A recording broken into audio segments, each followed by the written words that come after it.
certainly did not expect to be attacked in 1941. He decided Russia had at least until the spring of 1942 to prepare herself.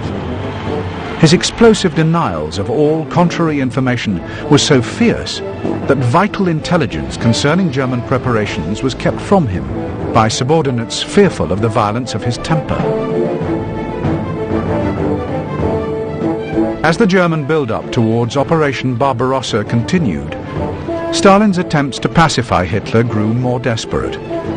He had already stated in an interview with Pravda in November 1939 that it was not Germany who had attacked Britain and France, but Britain and France who had attacked Germany.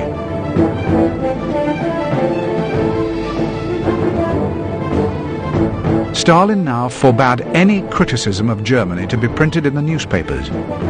In 1940, he increased Russian supplies to Germany and withdrew recognition of the Norwegian and Belgian governments in exile. In the following year, when Hitler successfully invaded Greece and Yugoslavia, Stalin quickly expelled the Yugoslavian ambassador to Moscow and refused a request to recognize the Greek government in exile. Stalin felt he was continuing to buy time with these unrequited concessions, but his use of the breathing space which he had already obtained was totally devoid of any worthwhile attempt to remedy his military disadvantages.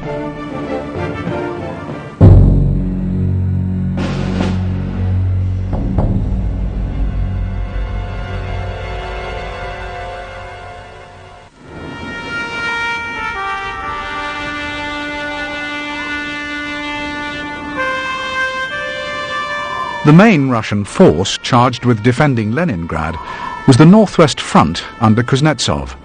In theory, the Russian forces were larger and more generously supplied with tanks, guns and aircraft. In practice, the Red Army as a whole proved to be so demoralized by internal disruptions that they were disastrously unprepared. In addition, much of the Russian equipment was obsolete or unserviceable, with the result that in the opening battles at least, there was to be no real contest.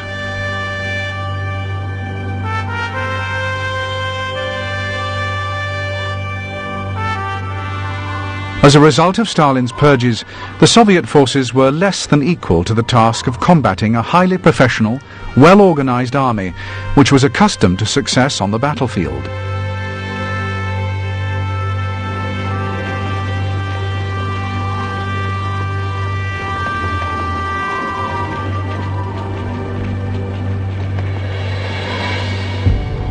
Many divisions were between 6,000 to 7,000 men short of wartime establishment. Levies of experienced personnel had been hived off to build new tank and aviation units. Only one of the 6 Soviet mechanized corps had received their full complement of equipment. 3 of the 4 motorized divisions had no tanks whatsoever, and 4 out of every 5 vehicles in the tank fleets were obsolete. 4 of the corps could only deploy 1/4 of their designated motor vehicles, and in another 4 corps, 1 in 3 motor vehicles needed repairs. From even a cursory analysis, the Soviet Red Army and the German Wehrmacht were anything but equal adversaries.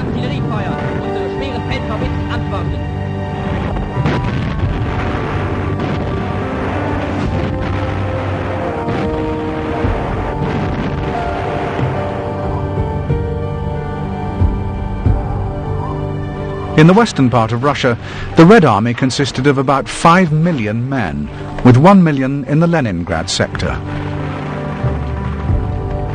Although the tank strength of the Red Army on the 21st of June 1941 was an impressive 23,108 machines, only 8,000 were battle-ready and in good condition. Of these, less than 1,200 were deployed in the Leningrad sector. Many of the Soviet tanks were the outdated T-26 and T-28 medium tanks. There were even a few of the outdated T-35 machines, a massive multi-turreted tank which proved to be a disastrous failure in action.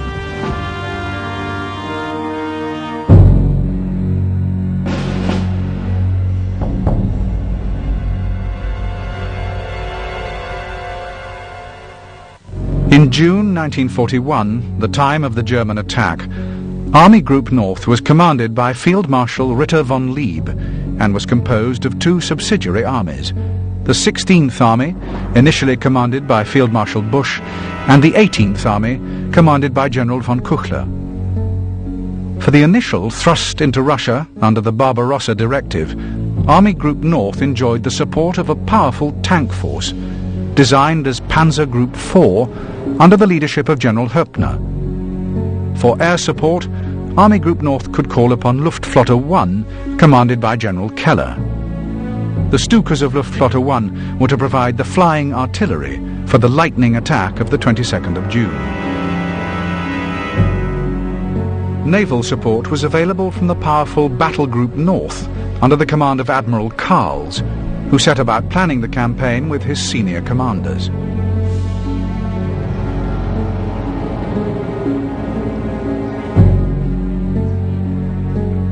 As commander of Army Group North, von Lieb had excellent credibility. He had formerly commanded the German Army Group Centre, which had succeeded brilliantly in the attack on France in 1940. He was extremely well supported by some of the most capable commanders the German army had in its ranks.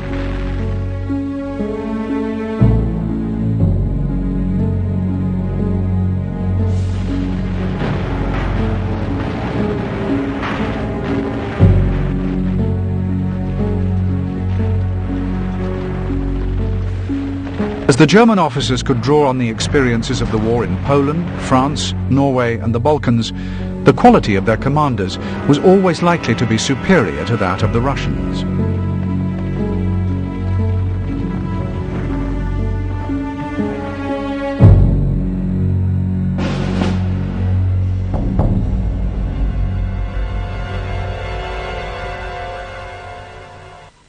For the great assault on Russia, Army Group North could count on over 800,000 men and 800 tanks, organised into 3 armoured divisions, 3 motorised infantry divisions, 20 infantry divisions, and 3 security divisions.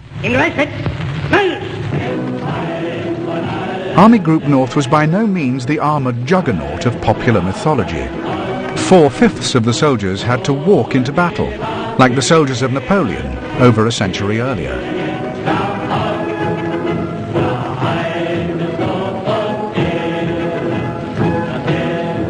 In 1941, the mechanised era was still in its infancy, and Army Group North needed 200,000 horses to draw their guns and equipment.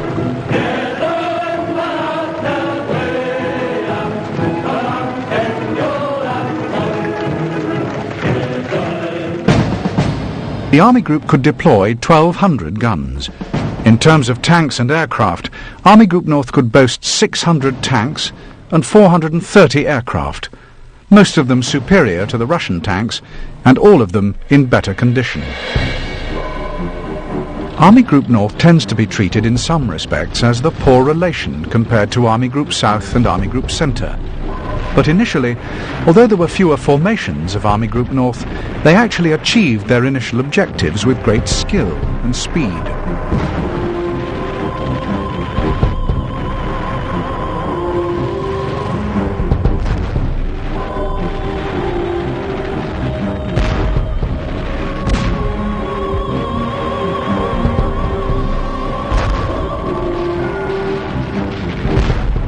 Ribbentrop, Hitler's foreign minister, had successfully concluded a non-aggression pact between Germany and Russia in 1940.